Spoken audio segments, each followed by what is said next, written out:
Right, welcome dear people. This is Super Whizzy Reading Booster that we're doing from our own homes. I really wish I could be with you and see your faces and hear your ideas and hear your voices reading, but we'll have to do it this way for now. And so off we go. You need a pen and paper or the book that you brought home from school, ready to jot in your quiz answers and your illustrations for your new words, just the same as usual. Right, I know we're all in the middle of our lovely books at school, but I think we're going to start one and see it through from home, and then we'll pick up on the school ones when we get back to school. So, Lion, the Witch and the Wardrobe by C.S. Lewis. And this version is illustrated by Christian Birmingham. That's the man's name, Christian. So, it's not the traditional one. This is the novel, the traditional one that I absolutely love, Chronicles of Narnia. But you can see what a thick novel it is, with the traditional illustrations by Pauline Baynes.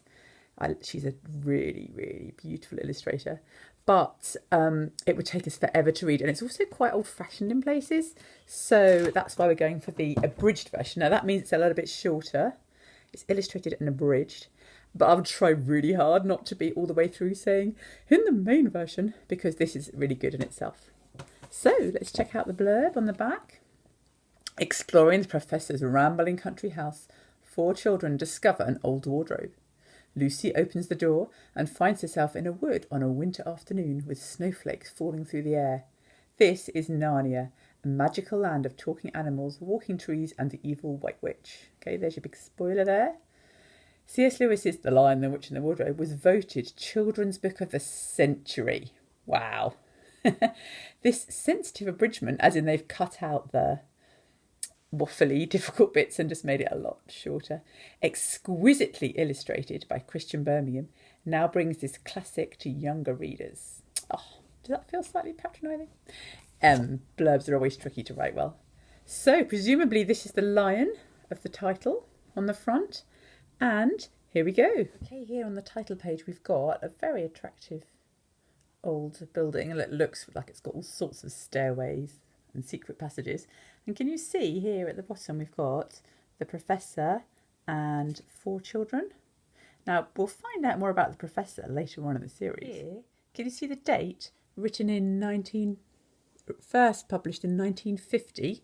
So that was just after World War II.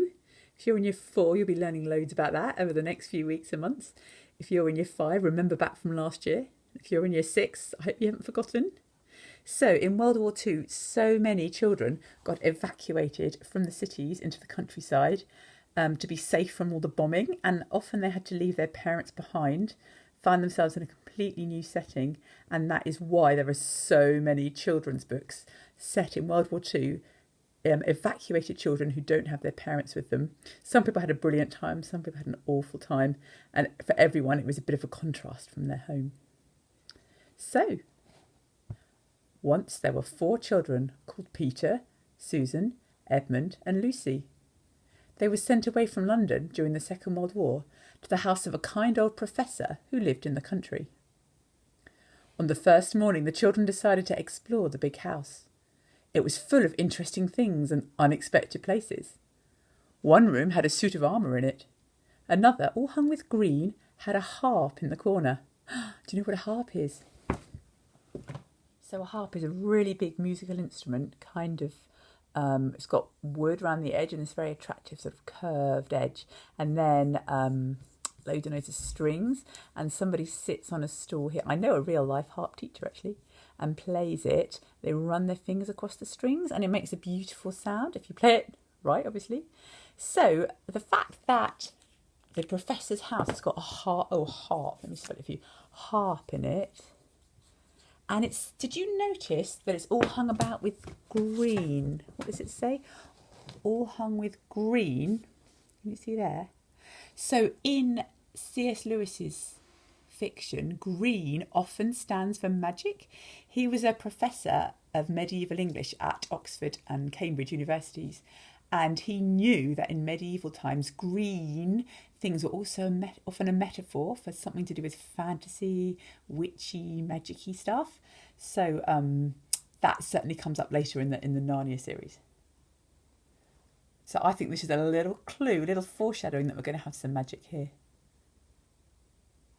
So one room had a suit of armour in it, another, all hung with green, had a harp in the corner, and one room was quite empty except for a big wardrobe with a looking-glass in the door. Nothing there, said Peter, and they all trooped out again, all except Lucy. You can see Lucy there with her red cardigan. And trooped out, we'll come back to that phrasal verb. Okay. Oh, lovely illustration here. Can you see? Lucy looking astonished. A moment later, Lucy was standing in the middle of a wood with snow under her feet and snowflakes falling through the air. Lucy felt a little frightened, but very excited too. Ahead of her, between the dark tree trunks, a light was shining. She walked towards it, crunch, crunch, over the snow. It was a lamp-post. As Lucy stood wondering why there was a lamp-post in the middle of a wood, she heard a pitter-patter of feet, and then a very strange person stepped out from among the trees. Okay, pitter-pattering feet makes me think of either a small child or some kind of creature. Not very like an adult human. Here we go. Do you know what that is?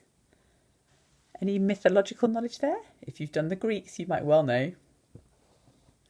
From the waist upwards, he was like a man, but his legs were shaped like a goat's. He had a pleasant little face and curly hair, out of which stuck 2 horns. He was a fawn. When he saw Lucy, he gave a start of surprise. "Good evening," said Lucy. "Good evening," said the fawn. "Excuse me, but are you a daughter of Eve?" "My name's Lucy," she said, not quite understanding him. But forgive me, are you what they call a girl?" he asked. "Of course I am," replied Lucy, thinking his questions very strange. "I have never seen a son of Adam or a daughter of Eve before," said the fawn. Are you with this son of Adam business? So in the Christian creation story, we've got Adam and Eve. And in the world of Narnia, they always refer to girls as daughters of Eve and boys as sons of Adam. And the dwarfs are referred to as sons of Earth. "I've never seen a son of Adam or a daughter of Eve before," said the fawn. "I'm delighted to meet you. My name is Tumnus." "I'm very pleased to meet you, Mr. Tumnus," said Lucy. "And may I ask, oh, Lucy, daughter of Eve," said Mr. Tumnus, "how you have come into Narnia?" "Narnia? What's that?" said Lucy. "This is the land of Narnia," said the fawn. "Everything that lies between the lamp-post and the great castle of Cair Paravel on the eastern sea." I got in through the wardrobe in the spare room," said Lucy. "Ah," said Mr. Tumnus, "if only I had worked harder at geography when I was a little fawn, I should know all about these strange countries." "But they aren't countries at all," said Lucy, almost laughing. "It's only just back there. It's summer there." "Meanwhile," said Mr. Tumnus, "it's winter in Narnia and has been for ever so long. And we shall both catch cold if we stand here talking in the snow. Daughter of Eve, from the fair land of Spare Oom." Do you see what he did there? "Would you like to come and have tea with me?" "I'd like that very much," said Lucy, who was feeling quite hungry, "but I won't be able to stay long." Okay, you can tell that this is written in the 1950s, because nowadays it would be very odd to go off with a stranger like that. But in those days, it was kind of a bit more normal. And so Lucy found herself walking through the wood arm in arm with a fawn, as if they had known each other all their lives. They had not gone far when Mr. Tumnus led Lucy into a little cave where a wood fire burned merrily. Lucy thought she had never been in a nicer place. Can you see it looking all cosy there? There's the tea things. Very civilised. You can just see his little horns peeping out of his hair. For tea, there was a nice brown egg each, sardines on toast, toast with honey, and finally a sugar-topped cake. The fawn told Lucy wonderful tales of life in Narnia, about midnight dances with the wood nymphs and water sprites, about the milk-white stag who would give you wishes if you caught him. He crops up later. And treasure-seeking with the red dwarfs. Then he took up a little flute and played a tune that made Lucy want to cry and laugh and dance all at the same time. Finally she said, "Oh, Mr. Tumnus, I'm sorry to stop you, but I really must go home." To her surprise, the fawn's brown eyes filled with tears.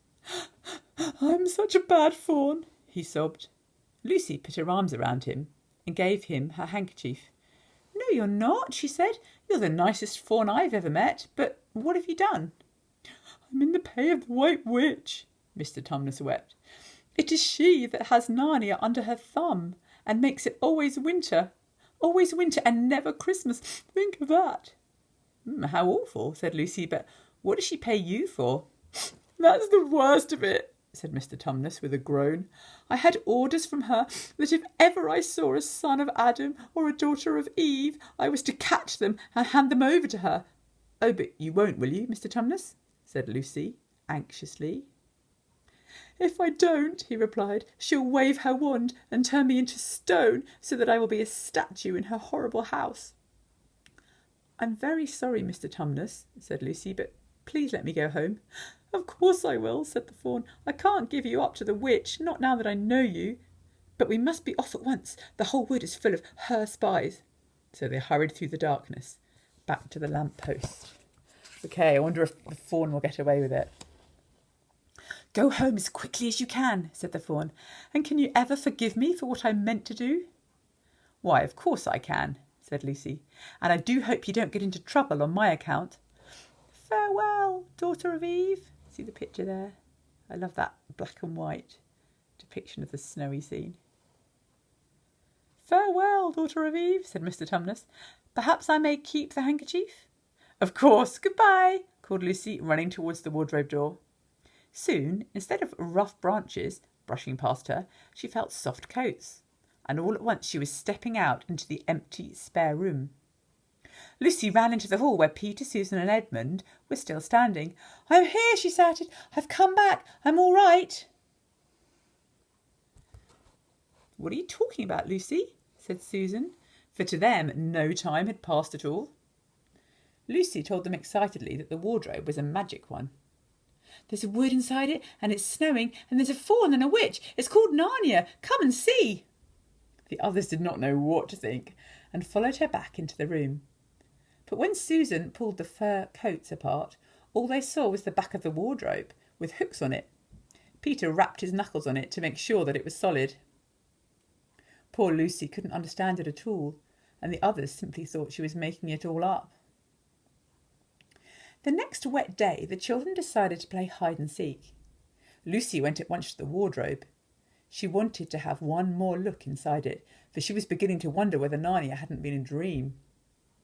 Meanwhile, Edmund, who could be quite spiteful, secretly followed Lucy to tease her about her imaginary country. He came into the room just in time to see her vanishing inside the wardrobe. Jumping in after her, Edmund closed the door behind him, forgetting what a silly thing this is to do.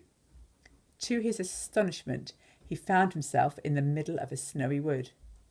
Lucy was nowhere to be seen, and everything was perfectly still, as if he were the only living creature around. Then Edmund heard a sound of bells. It came nearer and nearer. Moments later, a sledge swept into sight, driven by a fat dwarf. Behind him sat a great lady, covered in white fur up to her throat. She held a long, straight golden wand in her hand and wore a golden crown. Her face was white like snow, beautiful and proud. Okay. "Stop," ordered the lady. "And what, pray, are you?" she asked, looking hard at Edmund. Can you see that? My name's Edmund," he replied. The lady frowned. "Is that how you address a queen?" she asked sternly. "But I repeat, what are you, an overgrown dwarf?" "No, I'm a boy, your majesty," said Edmund. "A son of Adam," hissed the queen, and raised her wand. Just as Edmund thought she was going to do something dreadful, she suddenly said in a quite different voice, "My poor child, how cold you look. Come and sit with me." Edmund dared not disobey, so he stepped onto the sledge, and the queen wrapped her warm fur mantle around him. We'll come back to that. Her cloak. "Now, what would you like best to eat?" she asked. "Turkish delight, please, your majesty," said Edmund. "Do you like Turkish delight?" The Queen took out a small bottle and let one drop fall to the snow. Instantly there appeared a box of Turkish delight. Edmund had never tasted anything more delicious in his life. Can you see the box there on his lap? While he was eating, the Queen asked him questions. She got him to tell her that he had a brother and 2 sisters, and that one of his sisters had already been in Narnia and met a faun. At last the Turkish delight was finished. Edmund wished he could have some more. He did not know that the Turkish delight was enchanted, and that anyone who had once tasted it would want more and more of it. The Queen knew quite well what Edmund was thinking, but instead of offering him any more, she said, "Son of Adam, I should so much like to meet your brother and your 2 sisters. Will you bring them to see me? Because if you did come again, you could eat Turkish delight all day long." "I have no children of my own, and as you are the cleverest and handsomest young man I've ever met, I think I would like to make you the Prince of Narnia." Then she pointed with her wand. "You have only to look for those 2 hills rising above the trees." Can you see them there in the picture? "And walk towards them to reach my house. But remember, you must bring the others." "I'll do my best," agreed Edmund. "You needn't tell them about me," said the Queen. "It would be fun to keep it a secret between us 2. Make it a surprise for them." As the sledge swept away, she called, "Don't forget, come soon." Edmund was still staring after it when he heard Lucy calling him. Okay, that's where we're going to leave this bit for now, because there are loads of new words to collect. Right, I hope you've got your pen and paper ready to draw and illustrate our words in your book. It doesn't matter if you are terrible at drawing, it'll make it stick in your mind. Anyway, it can't be worse than mine. So, did you see here on this first page, that verb they used when they left the room? They trooped out. So to me, that is totally a guided tour verb.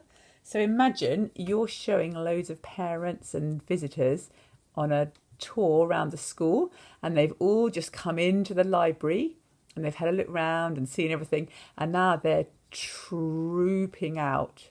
They trooped out, ready to walk down the stairs and look at the hall. Okay, so trooped out. You're kind of walking in a group a little bit slowly, being told where to go. Okay, did you notice the suit of armour? That's going to be interesting to draw. So, suits of armour always make me think of Hogwarts and Harry Potter. They're, the armour would protect people in the old days when they went into battle. And they're made of metal. And they're kind of like human, but not human. They kind of stand there.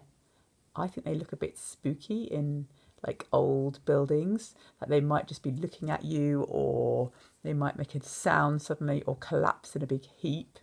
In the Harry Potters, they're at Christmas, I think Peeves makes them sing songs, enchants them to do Christmas carols. So suit, like a clothes suit, if you wear your smart clothes, suit of armour. So arm, as in like your arms and legs, and armour to protect you in a battle, especially knights. Remember if you did knights and castles in year 2, you would definitely have done suits of armour then. Did you see fur coats? When Lucy walks into the wardrobe, you know how animal fur is so smooth and soft if you've got a cat or a rabbit that you stroke. So imagine a whole coat made of that fur. It was really common in the old days. Nowadays, it's the coats that you see like that are usually artificial because it's cruel to the animals, but they're all kind of fluffy and really warm, which is why on Viking Day you might well have worn some fur. So here's beautiful soft fur coat. Now that kind of fur, it's like this, animal fur is like that. But then I think it's really clever because Lucy finds herself in this wood and it's got prickly fir trees in it, so that's a homophone because it sounds the same. But this kind, like a Christmas tree style, this kind of fur, they sound exactly the same. Fur, like a fur coat, and fir, like a fir tree. So she goes from the smooth fur coats to the prickly branches of the fir trees. Okay, do you see here the Queen wrapped her warm fur mantle around him. Mantle. So I think mantelpiece above your fireplace is EL at the end, whereas mantle like this is kind of like a cloak, And also it's like a metaphor. So in the Bible, when the prophet Elijah died, he passed his mantle onto the prophet Elisha.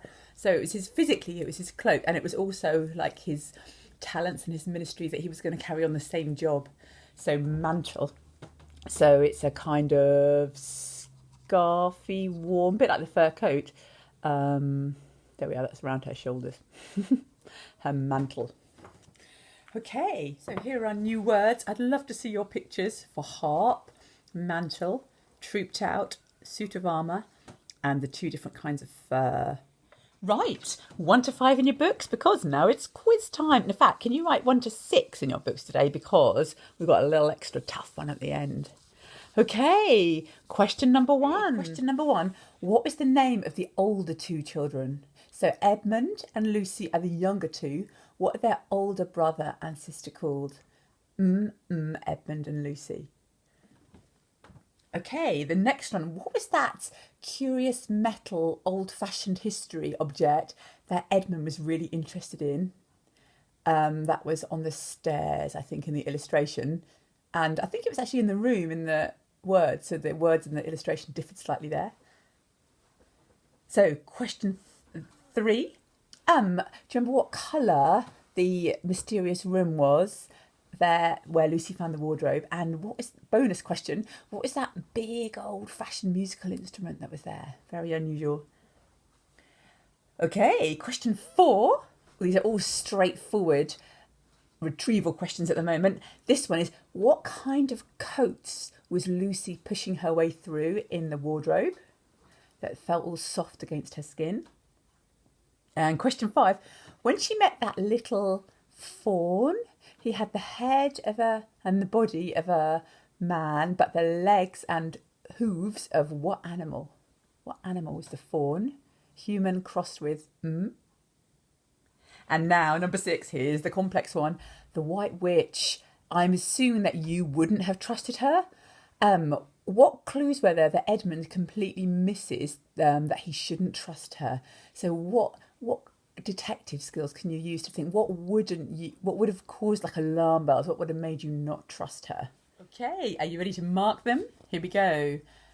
4 children, Peter, Susan, Edmund and Lucy. So Peter and Susan are the older ones. Okay, next one was, there we are, can you see the suit of armour there? And I think Edmund is putting his hand into it later when Lucy comes rushing out and says, did you miss me? Did you? Yeah, there we are. He's got his hands going into the visor. You just want to be like a skeleton inside there, biting his fingers, don't you? So suit of armour. See, if ever you're writing a setting in a spooky castle, I would definitely have a suit of armour somewhere around. Okay, next one was that room. What colour was it hung with? It means probably the curtains would be green, and maybe there'd be a tapestry on the wall. You can see there's this rolled up material in the picture. Do you think that's a tapestry or a carpet? These things on the walls. So I think probably green hung with makes it sound like fabric, doesn't it? Like cloth material hanging down. So hung with green, and then it was the harp was the instrument. Question 4, do you remember it says it was the soft furs, yeah, the long fur coats. And then question 5, do you remember Mr Tumnus, the fawn, had the legs of a goat?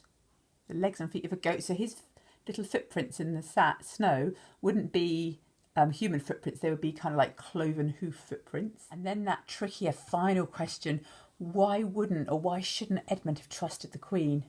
So you might have put all different answers for that. There's about 5 I can think of.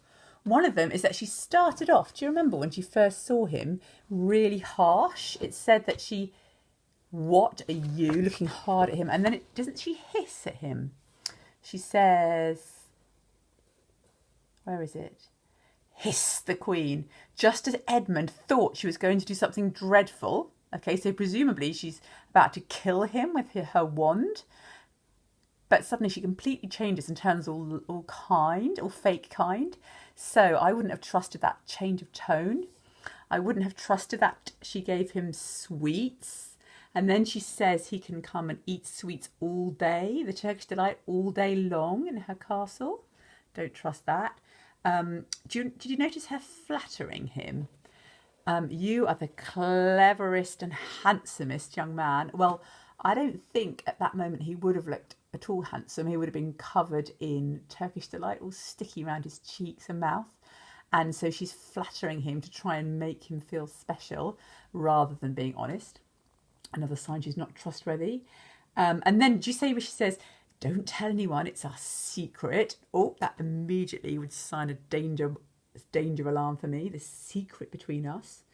And when she's trying to get him to go to her house and bring all the others to her house, she hasn't said any reason for going to her house. So why is she randomly promising to make Edmund a king, or is it a prince? Prince of Narnia, when she hardly knows him. So I wish I could hear your voices, and I wish I could hear your suggestions of why you wouldn't trust her and the things that you thought of. So put any of your comments or ideas on the comments bit of Seesaw rather than, don't try YouTube because they're switched off. And I really want to hear if there are any other words that I didn't explain that you weren't sure about. And if you want to put any of those new words in a sentence or send me a picture of your illustrations, that will be fantastic. So have a really good week, and I'll be back with the next instalment next week. Take care.